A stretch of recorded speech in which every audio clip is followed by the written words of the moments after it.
હાલ તહેવારોની સિઝન ચાલી રહી છે। જેમ જેમ તહેવારોની સિઝન આવે છે તેમ તેમ ફૂલોની બજારમાં પણ ગરમી જોવા મળે છે। આ વખતે ભારે વરસાદના કારણે ફૂલોની ખેતી પર અસર પહોંચી છે। વરસાદને કારણે ફૂલો પર અનેક રોગ આવતા ઉત્પાદન પર અસર પહોંચી છે। એક સમયે ફૂલનો ભાવ 500 થી 600 સુધી પહોંચી ગયો હતો। જો કે હવે ધીમે ધીમે બજાર નોર્મલ થતી હોવાનું વેપારી જણાવી રહ્યા છે।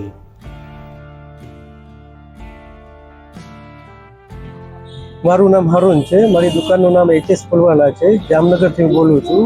વરસાદના કારણે અને ગણેશજીના તહેવારને ગણતરીએ માલ ઘણો બધો મોંઘો હતો। ગુલાબ, ગલગોટા, લીલી બધા મોંઘા હતા, પણ અત્યારે હવે ધીમે ધીમે લેવલ આવતું જાય છે। ગુલાબના ભાવ કેટલા હતા? ગુલાબના ત્યારે 500 થી 700 ભાવ હતા, અત્યારે 300 રૂપિયા છે। ગલગોટો 200 રૂપિયા હતો, અત્યારે 100 રૂપિયા છે। લીલી હતી 1000 રૂપિયા, 1000 ની 1000, અત્યારે 400-500 રૂપિયા છે। એટલે ધીમે ધીમે બધા ભાવ ઉતરતા જાય છે। જામનગરની જનતા ધર્મપ્રેમી હોવાથી દરેક તહેવારોમાં ફૂલની ડિમાન્ડ વધુ જોવા મળે છે। આ ડિમાન્ડને પહોંચી વળવા મોરબી, રાજકોટ અને અમદાવાદથી લઈ મુંબઈ સુધીથી ફૂલની આવક થાય છે।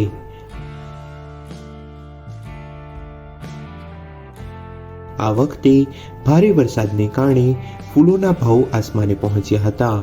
એક સમયે ગુલાબના 1 કિલોનો ભાવ 500 થી 700 સુધી પહોંચી ગયો હતો। ડિમાન્ડ વધુ અને વરસાદથી નુકસાન થતું હોવાથી ભાવ વધારો હતો।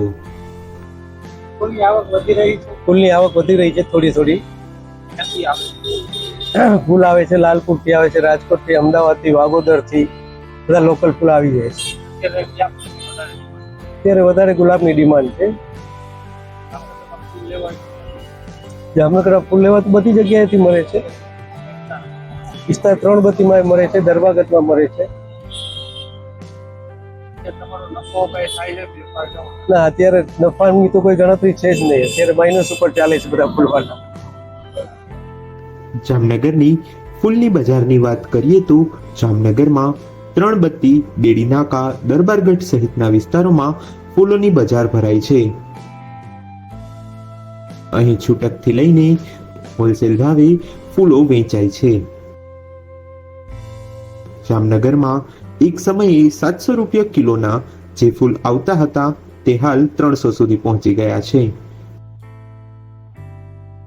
વેપારીઓનું કહેવું છે કે નફાની તો હાલ વાત જ નથી, કેમ કે ભાવ ખૂબ જ ઓછા થઈ ગયા છે। તહેવારો પૂર્ણ થવાના કારણે ફૂલની ડિમાન્ડ પણ ઓછી થઈ ગઈ છે।